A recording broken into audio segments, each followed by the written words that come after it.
Hi everyone.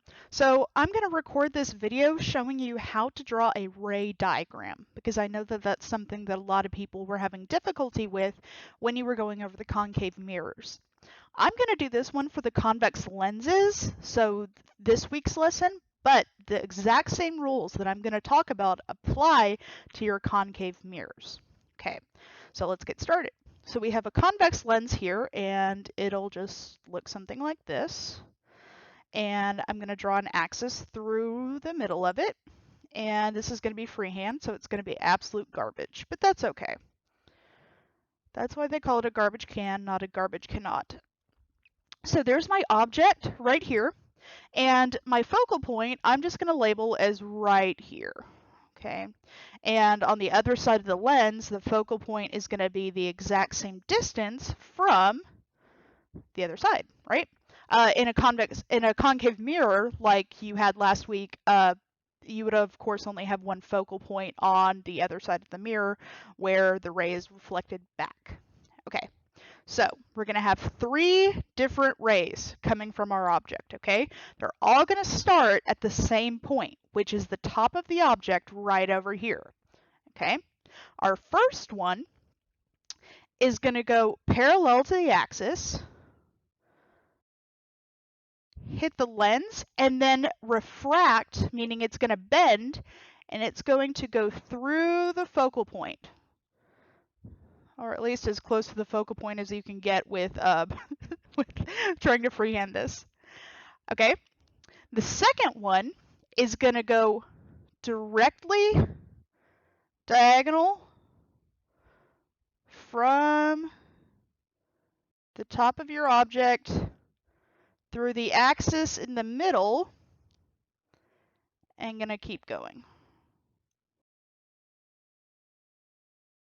And your third one, again, is going to start from the top of your object, but this time it's going to go, instead of like the first one, where it traveled parallel to the axis and then refracted to go through the focal point, this time it's going to go through the focal point first.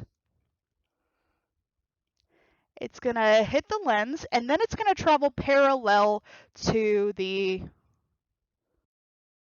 axis. All right, so whatever you actually do with a straight edge, which hopefully you would do, you would get something that more resembles where your object should be. Not your object, your image, duh. Your image is, I'm going to approximate, it's going to be somewhere right here. So for this case, we're going to have an inverted real image, meaning that it's upside down. It is actually produced by the lens. It's not a virtual image. And it's also, this one looks smaller? Question mark.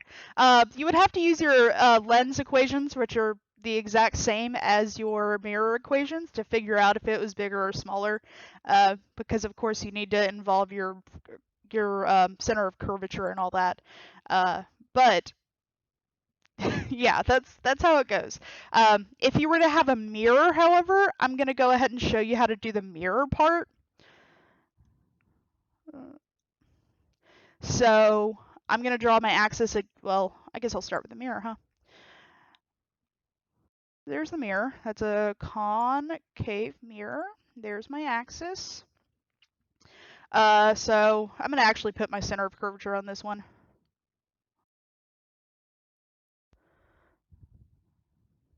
Then your focal point is halfway between the center of curvature and the mirror.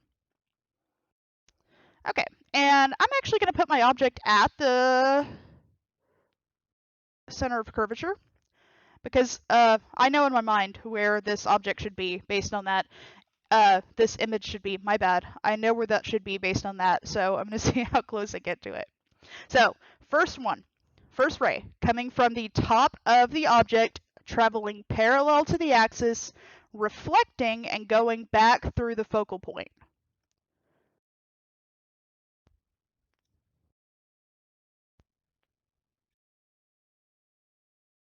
There's one. Okay. Second one is going to go right here It's going to travel to the axis itself at the mirror.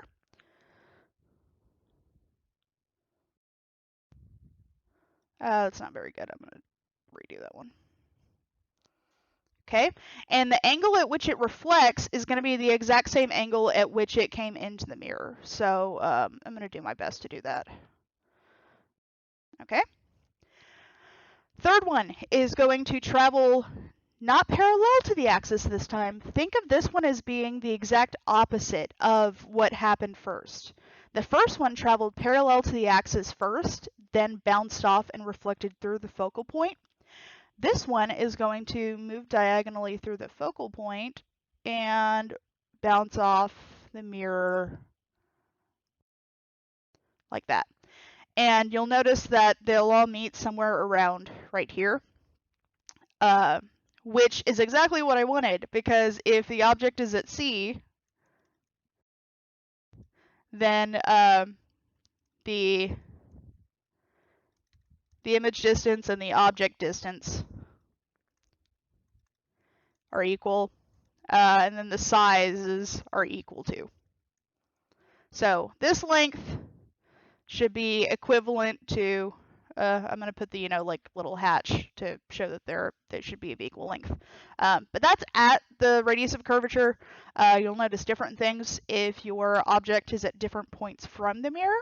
But hopefully knowing those 3 rules for drawing the ray diagram will help you figure out what everything should look like and help you with trying to solve for your image distance and your image height.